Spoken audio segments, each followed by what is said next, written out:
Okay, title this Progressive Era Part 2. Where we left off, we talked about some of the reforms in the state government, including Robert Lafayette, the Battling Bob, who fought for basically making changes at the if we're going to make regulations, let's bring in experts to make those changes. That was called the Wisconsin idea. We talked about the muckrakers. Some of the famous ones were, most famous one is probably Upton Sinclair. There's Battling Bob. Upton Sinclair wrote The Jungle, which was a story, supposed to be a story about immigrants coming into work, but it turned out to be more of a story on the meatpacking industry, and actually led to the creation of the FDA, the Food and Drug Administration. There's Frank Norris wrote the book about the octopus, which was basically the railroad industry. Ida Tarbell wrote the history of the Standard Oil, especially about the Rockefellers. And Lincoln Steffens wrote a book called The Shame of the Cities, which talked about how filthy the cities were. And then Jacob Riis took pictures of that. He took pictures of the slums and the people that lived in the slums. And we'll actually go to Teddy Roosevelt and share his photos so he could show them how Americans were living. And then even artists will get in on the act, especially Ashcan School, which was a school that taught painters to paint what they saw and focused on some of the hardships of life. And you got to remember the importance of these things, because we didn't have TV, didn't have the internet, so people are getting their news and they're seeing this stuff through art, through newspapers, through photography, and books. I mean, that was about it. So that's why these things are so important. Now, some of the democratic reforms that we see during the Progressive Era basically go back to the Populist Party and what they wanted. Okay, the first one, the 16th Amendment, was the income tax. When you get a check, when you guys start working, if you're already working, and you get a check and it says FICA tax, that's the federal income tax. And the government has a right to tax your income. We don't like it, but that's the way it is. You got to pay for the government in some manner. So that's the income tax. And we do have a graduated income tax, meaning the more you make, the more you get taxed. But it's on, there's different tax brackets. If you make $100,000, you'll get taxed differently than somebody makes $20,000 or whatever. The 17th Amendment, this goes into more say for the people, the direct election of senators. And the way our state senators used to be elected was through the state assembly. Now we have a direct election, meaning we actually will elect, our vote is counted toward who is going to be our next senator. So it gives the people more say. Another thing the Populist Party wanted. Prohibition of alcohol, the 18th Amendment. In 1919, it restricted the sale and manufacturing of alcohol. Notice it doesn't say anything about consumption. How are you going to consume it if you can't buy it and you can't make it? So it kind of takes care of that. Now, as we know, and we'll talk about this in the Roaring Twenties, this will actually create other problems, and which is also why it will be repealed later.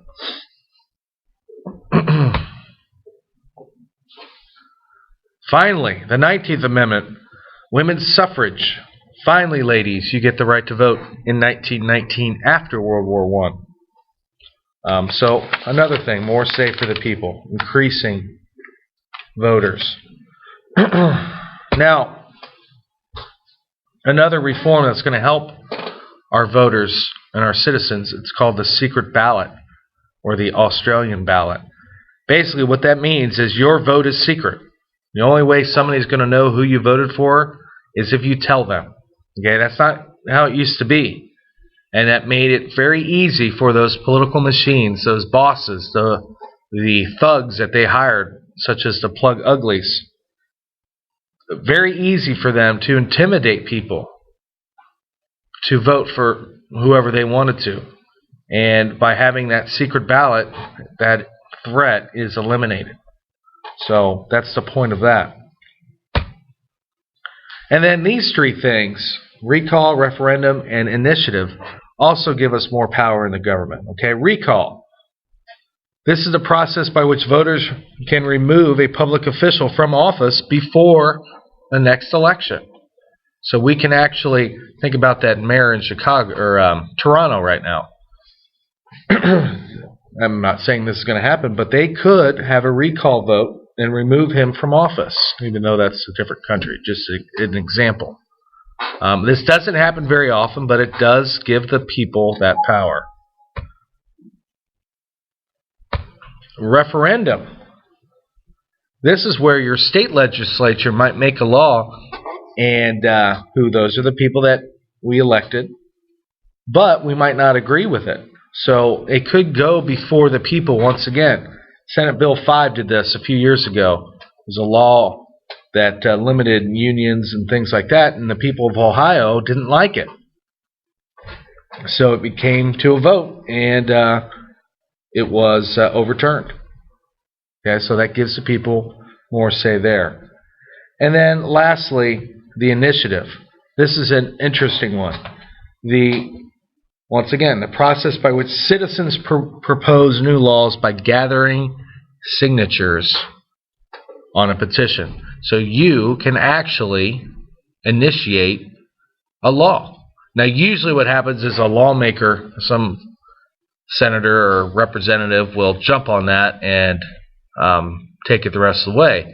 But we've seen many laws form this way. In fact, I want to say that the text messaging law was passed in this manner as far as driving and texting, but pretty sure that's what happened there. Direct primaries. This is an election where voters will cast ballots to select the nominees for elections, okay? And the most popular one is obviously the presidential elections and the primaries that occur. Basically, we're going to be talking about that here not too long, and they will campaign for your vote to be a nominee. So you get to vote who your nominees are. So more say, and that was a big. You go back to the beginning of the Progressive era, the origins of that with the Populist Party. That was one of the things that they wanted, more say for the people. Now, here are some particular reformers that were important during the Progressive era. Dorothea Dix. Very important woman. She believed that the way that we were treating our prisoners and our mentally ill was wrong, and frankly, it was horrifying the way this went down during this time period, especially for mentally ill people. There just wasn't a lot of knowledge back then. Definitely wasn't any medication, and people were treated by being thrown in a cage or even chained to a wall. Straitjackets. I mean, just you could imagine. And it just was terrible. And Dorothea Dix fought for better treatment of these people and treatment in general. So, a lot of these things that they were thrown in jail for or chained to a wall or whatever were very treatable. They just didn't have the power to do that yet. So, another woman, Carrie Nation. There she is in all her glory with her hatchet in one hand, the Bible in the next. She led the temperance movement. As we know, it would be successful with prohibition, although it wouldn't last long. But she was really got that movement moving. And then, along with maybe the most famous one, Susan B. Anthony, for women's rights. A lot of these things ran together. Temperance movement and women's rights kind of flowed together. And as we know, that will finally be successful in 1919 with the women's right to vote. And then last one, you might not have heard of this woman, Jane Addams. She started what's called the Hull House, or the Poor House. It helped the poor. And also was really established to help incoming immigrants into our country. And now has it's still around today, and it now has kind of evolved into helping the poor, kind of like a halfway house for the poor. like it was for the early immigrants, to get them adjusted to our country. Now, go back to Carrie Nation. Carrie Nation was actually married. You might be shocked, but she was married.